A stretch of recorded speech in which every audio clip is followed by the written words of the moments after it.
Friends ध्यान दीजिएगा, 68वीं BPSC के लिए paid Telegram daily target batch start कर दिया जा चुका है। डेली टारगेट बैच में देखिए डेली टारगेट्स और रिवीजन आपको इसमें करवाए जाएंगे। टारगेट होने के बाद बिहार स्पेशल सारा पीडीएफ यहाँ पे दिया जाएगा, चाहे हिस्ट्री पॉलिटी ज्योग्राफी हो या करंट अफेयर्स हो, सब कुछ यहाँ मिल जाएगा। अलग अलग कोचिंग संस्थान इनके जो प्रैक्टिस सेट मार्केट में आते हैं, लाइक आस्था, परफेक्शन, दृष्टि, तो जैसे जैसे मार्केट में इनके प्रैक्टिस सेट आएंगे वो भी आपको यहाँ पे अवेलेबल करवाया जाएगा। हमारे हैंड रिटन नोट्स भी मिल जाएंगे और साथ ही साथ सारे सब्जेक्ट के जो इंपॉर्टेंट पीडीएफ है आपको हमारे ग्रुप में मिल जाएगा। यानी कि हमारे ग्रुप में आने के बाद आपको और कुछ भी करने की जरूरत नहीं, आपको सब कुछ यहाँ पे अवेलेबल करवा दिया जाएगा। करंट अफेयर्स का भी इंपॉर्टेंट पीडीएफ जो सब कुछ मिल जाएगा। यहाँ पे आप लोग व्हाट्सएप के ऊपर में आप लोग मैसेज करेंगे, पेमेंट डिटेल जान लेंगे और पेमेंट करने के बाद स्क्रीनशॉट भेजेंगे, फिर आपको ऐड कर लिया जाएगा ग्रुप के अंदर में। Hello everyone, welcome you all to mission competition. मैं राहुल आप सभी का स्वागत करता हूं। सो देखिए 68th बीपीएससी को हम लोग टारगेट करके ये वीडियो बना रहे हैं और 68th बीपीएससी के लिए वीडियो काफ़ी इंपॉर्टेंट होने वाला है बिहार स्पेशल के पपेक्ष में। ध्यान रखिएगा, बिहार बजट 2022-23 हम लोग देखेंगे और ये काफ़ी इंपॉर्टेंट है। वीडियो लंबा नहीं रहेगा, 8 से 10 मिनट का वीडियो रहेगा, लेकिन ये आपके लिए वीडियो वीवीआई रहने वाला है, क्योंकि इस एक वीडियो से, सिर्फ 8-10 मिनट के वीडियो से आप अपने 3 से 4 नंबर जरूर से जरूर पक्के कर लेंगे। चलिए वीडियो स्टार्ट करते हैं बिना देरी किए। सबसे पहले देखिए, तारकिशोर प्रसाद जी ने 28 फरवरी 2022, ये डेट याद रखिएगा, ये आपसे पूछ सकता है ना किस डेट को बजट पेश हुआ था 2022-23 का। तो 28 फरवरी के दिन 2022 में बजट आया था विधानमंडल के अंदर में, ठीक है। अच्छा ध्यान रखिएगा, बजट का आकार पूछेगा, बजट कितने का था या बजट का आकार क्या था। देखिए बजट, इसलिए जितना ही मैंने जो हाईलाइट किया है इसको ध्यान से आप लोग पढ़ लीजिएगा, ये काफ़ी इंपॉर्टेंट आपके लिए बन जाता है। देखिए बजट का जो आकार था 2,37,000 CR है, इसको आप करोड़ पढ़ेंगे, ठीक है। CR दैट मीन्स की करोड़, तो 2,37,000 करोड़ का जो है इस बार बजट का आकार रखा गया था 2022-23 के लिए, फाइनेंशियल ईयर के लिए। अच्छा पिछले साल ये कितना था, तो देखिए 19,000 करोड़ रुपया था, ठीक है। 2021-22 का जो बजट रहा था फाइनेंशियल ईयर में, उसमें 19,000 करोड़ का था और इस बार 2,37,000 करोड़ का ये इस बार बजट है। तो कितना ह्यूज है आप देख सकते हैं।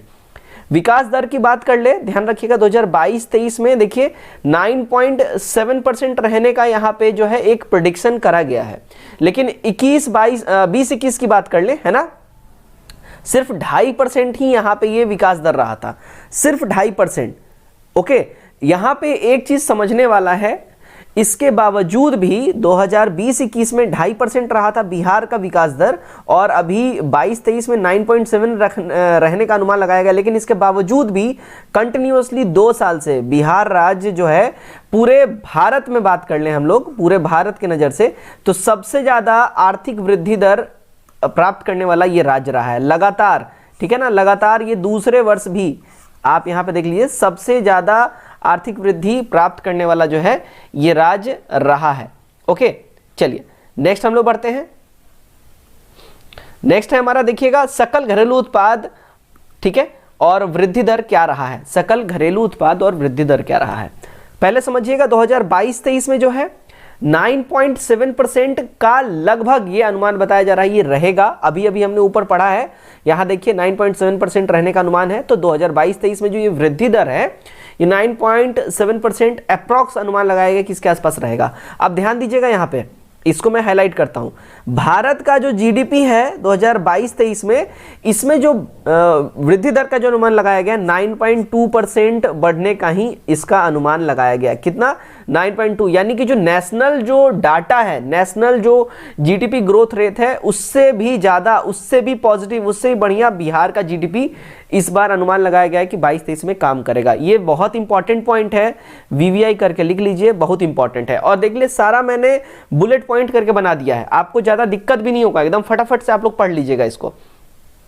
नेक्स्ट देखिए 21-22 में जो है 9.8 का अनुमान था। ओके 9.8 का अनुमान था किसमें, 21-22 के अंदर में, और 22-21 में जो है, ठीक है, 22 और 21 में 2.5% रहा था, ठीक है ना। 2.5% जो है यहाँ पे 20 होगा, ठीक है, 20-21 में, सॉरी यहाँ 20 कर लीजिए, 2020-21 में जो है 2.5% रहा था, ठीक है। तो 21-22 में 9.8 का अनुमान था, 22-23 में 9.7 का अनुमान है और 20-21 में 2.5% रहा था।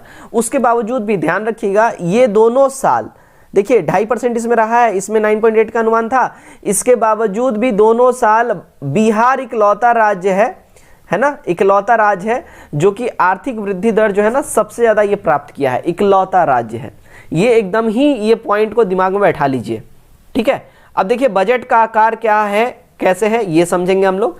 सबसे पहले देखिए बजट का आकार, यहां अगर हम लोग बात कर ले बजट का आकार क्या है, तो देखिए 21-22 की बात हो रही है, 2,18,000 करोड़, 2,18,000 करोड़ है, और 22-23 में यही 2,37,000 करोड़ जो है ये है, ठीक है, बजट का अनुमान। अच्छा, यहां पे एक चीज यहां मेरे से जो है थोड़ा सा मिस्टेक हुआ है, 2 लाख यहां पे कर लीजिएगा, ठीक है, ठीक है ना, 2,18,000 करोड़ यहाँ पे एल मैंने कर दिया है, इसको थोड़ा सा आप लोग करेक्शन कर लेंगे, 2 लाख ये मिस हो गया था मेरे से, ठीक है। अब देखिए यहाँ पे 21-22 में जो है कितना 2,18,000 था, और 22-23 में 2,37,000, यहाँ पे फर्क आपको दिख रहा होगा। अब देखिए टोटल बजट की हम लोग बात कर लेते हैं। टोटल बजट 2,37,691.19 CR, यहाँ पे एग्जैक्ट फिगर आपको यहाँ पे दिख रहा है, टू द पॉइंट एकदम। अब यहाँ देखिए टोटल खर्चा कैसे कैसे होगा समझिएगा।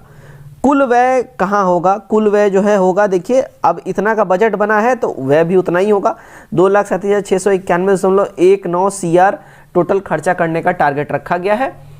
इसमें जो है राजस्व में जो है खर्चा किया जाएगा, राजस्व में जो व्यय किया जाएगा 1,91,956.67 CR का इन्वेस्टमेंट होगा इसमें, जो कि टोटल आपके बजट का 80.76% बन जाता है। टोटल बजट का मोस्ट इंपॉर्टेंट है, जो राजस्व में जो व्यय होगा टोटल बजट का 80.76% राजस्व का हो जाता है। पूंजीगत व्यय समझिएगा, पूंजीगत व्यय में जो खर्चा होने वाला है वो 45,734.52 करोड़ रुपए होने वाला है, जो कि कुल खर्च का 19.24% बन जाता है। दोनों मिला के टोटल करके अगर देखिएगा यहाँ 100% आपका निकल जाता है, यानी कि टोटल आपका 2,37,691.19 करोड़ रुपया बन जाता है। तो ये कुल बजट जो है कहाँ कहाँ खर्च किया जाएगा, कितना मात्रा में किया जाएगा, आपने ये एक रफली फिगर देख लिया, ठीक है।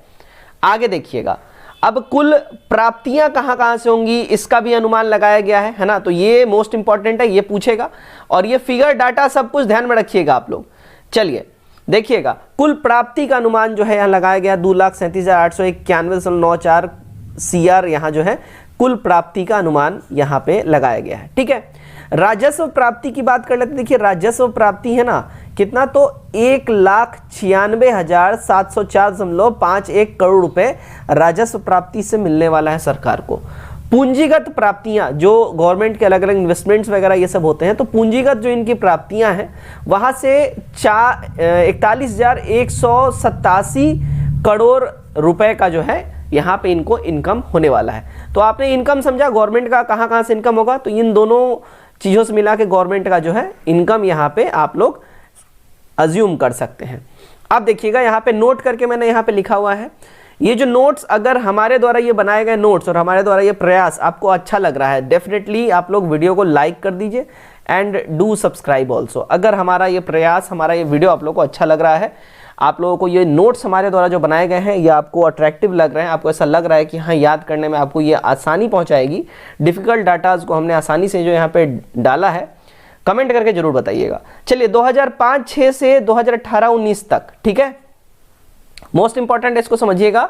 2005-06 से 18-19 तक राज्य का जो कुल राजस्व बचत है वो 75,043 करोड़ रुपए था। कितना? 2018 से 19 तक, है ना, 2005 से 6 से और 2018 से 19 तक कुल राजस्व बचत 75,043 करोड़ जो है गवर्नमेंट का रहा है। यहाँ पे ये समझिएगा, अभी जो बजट रहा है उसका एक तरीके से 30% बोल लीजिए इतना गवर्नमेंट ने बचाया है इतने सालों में, 2005 से लेके 2019 तक।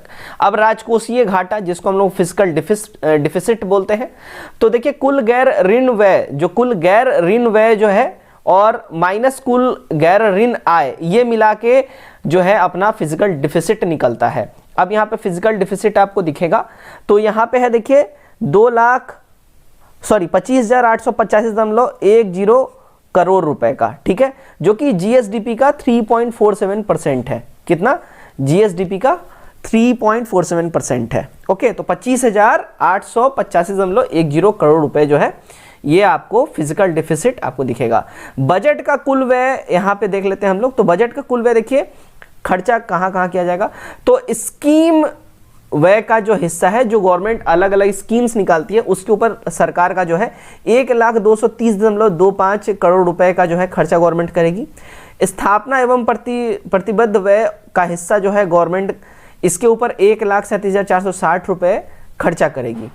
समझिएगा टोटल मिला के अब यहाँ देख लीजिए 2,37,000 जो है 2,37,691 रुपया यहाँ टोटल मिला के बन जाता है, आपको दिख रहा होगा। ठीक है, तो यहाँ पे देखिए स्कीम व्यय का हिस्सा 1,230 रुपये और स्थापना और प्रतिनिधित्व व्यय के ऊपर जो गवर्नमेंट का जो खर्चा है ये 1,37,460 रुपये है।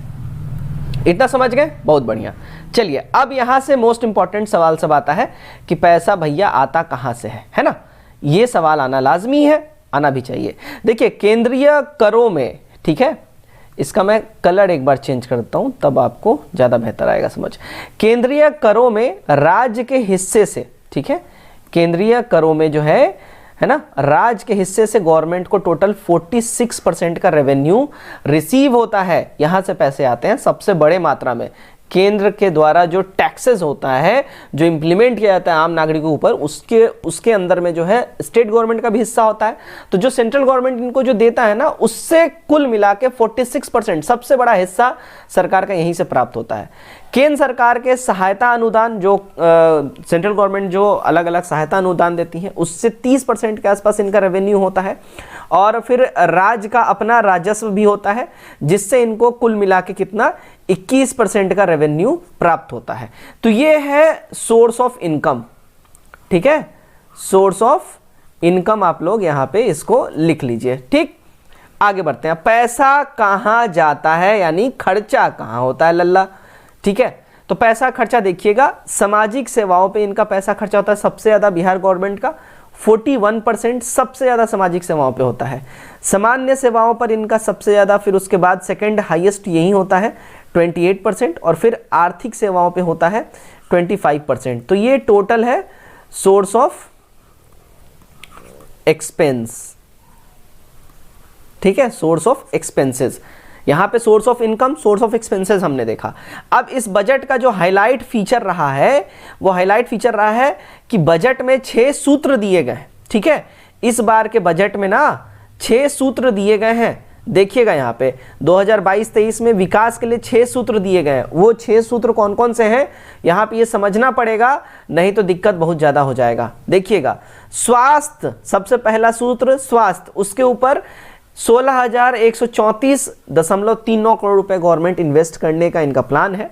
फिर एडुकेशन के ऊपर में, शिक्षा के ऊपर में देखिए 39,191.87 करोड़ रुपए गवर्नमेंट इसके ऊपर जो है इन्वेस्ट करेगी। अब मैंने इसको हाईलाइट कर दिया, आगे मैं बताऊंगा क्यों इसको हाईलाइट किया है। गवर्नमेंट का महत्वाकांक्षी योजनाओं में शिक्षा सबसे ऊपर है, इसलिए हाईलाइट किया है। चलिए आगे देखिएगा, उद्योग एवं उद्योग में निवेश, इसके ऊपर 1,643.74 करोड़ रुपए जो है गवर्नमेंट इन्वेस्ट करेगी उद्योग और उद्योगों में निवेश के ऊपर में। क्लियर।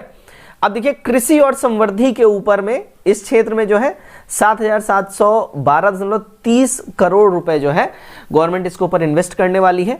नेक्स्ट देखिए आधारभूत संरचना। ठीक है, आधारभूत संरचना ये आपको समझना पड़ेगा, इसको मैं हाईलाइट कर रहा हूं। तो हाईलाइट इसलिए कर रहा हूं, मैं आपको बताऊंगा, ग्रामीण और शहरी दोनों मिला के देखिएगा। आधारभूत संरचना के ऊपर में गवर्नमेंट जो है 29,749.64 करोड़ रुपए खर्च करने के प्लान में है। और कल्याण जो है विभिन्न वर्गों के लिए कल्याणकारी जो योजनाएं आती हैं उसके ऊपर देखिए 12,375 जो भी है इसके ऊपर गवर्नमेंट इन्वेस्ट करने के मूड में है। यहाँ पे अगर हम करें 0.07 CR। ठीक है, अब देखिएगा यहाँ पे जो मैंने दोनों पॉइंट हाईलाइट किया है, सबसे ज्यादा शिक्षा के ऊपर में और फिर देखिए आधारभूत संरचना के ऊपर में, है ना, यानी इंफ्रास्ट्रक्चर इसको आप बोल सकते हैं, बेसिक जो फैसिलिटीज होती हैं उसको डेवलप करने के ऊपर में। इन दो चीजों पे गवर्नमेंट का सबसे ज्यादा फोकस है। आगे इसी के ऊपर में सारा नोट्स आपके लिए बनाया गया है, ध्यान दीजिएगा एक बारी। ठीक है, चलिए भाई, ओके। इन 6 सूत्रों के आधार पर सरकार स्कूली शिक्षा को बेहतर बनाना चाहती है, इसलिए गवर्नमेंट 39,000 करोड़ से भी ज्यादा रुपया खर्चा कर रहा है इसके ऊपर में। और 6 सूत्रों में शिक्षा और आधारभूत संरचना यानी इंफ्रास्ट्रक्चर पर सबसे ज्यादा पैसा खर्च करना चाहती है गवर्नमेंट, क्योंकि गवर्नमेंट यहाँ पे बेसिक फैसिलिटीज जिसका अभाव है, जो कि कोरोना में इस बार बहुत ज्यादा ही निकल के सामने आया, उसको गवर्नमेंट डेवलप करना चाहती है, उसको और बढ़िया बनाना चाहती है। इथेनॉल उत्पादन प्रोत्साहन नीति भी गवर्नमेंट जो 2021 में लेके आई थी, उसके तहत 151 इथेनॉल उत्पादन उद्योग भी स्थापित किए जा रहे हैं बिहार के अंदर में। ठीक है, मोस्ट इंपॉर्टेंट है। अब देखिएगा यहाँ पे नोट करके, ये आखिरी लाइन है, इसको समझ जाइएगा। इस बजट के तहत राज्य में निवेश एवं उद्योग को बढ़ावा देने के लिए राज्य सरकार औद्योगिक प्रोत्साहन नीति, स्टार्टअप नीति इत्यादि ये सब जो है लागू करना चाहती है। तो बेसिकली इस बार का जो बजट है गवर्नमेंट का महत्वाकांक्षी बजट है, और जो इंपॉर्टेंट 6 सूत्र हैं इसको जरूर देख लीजिएगा, स्क्रीनशॉट ले लीजिए या पीडीएफ हमारे पेड ग्रुप में डाल दिया जाएगा। ठीक है, और हमारे टेलीग्राम चैनल पे भी ये पीडीएफ अपलोड हो जाएगा।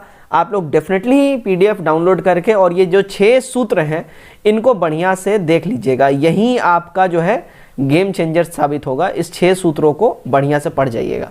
सो आज के इस वीडियो में बस इतना ही। कमेंट करके जरूर बताइएगा आपको वीडियो लगा कैसा। वीडियो अच्छा लगा है, हमारा प्रयास अच्छा लगा है, लाइक करिए, चैनल सब्सक्राइब करिए, वीडियो को ज़्यादा से ज़्यादा शेयर करिए। Best of luck.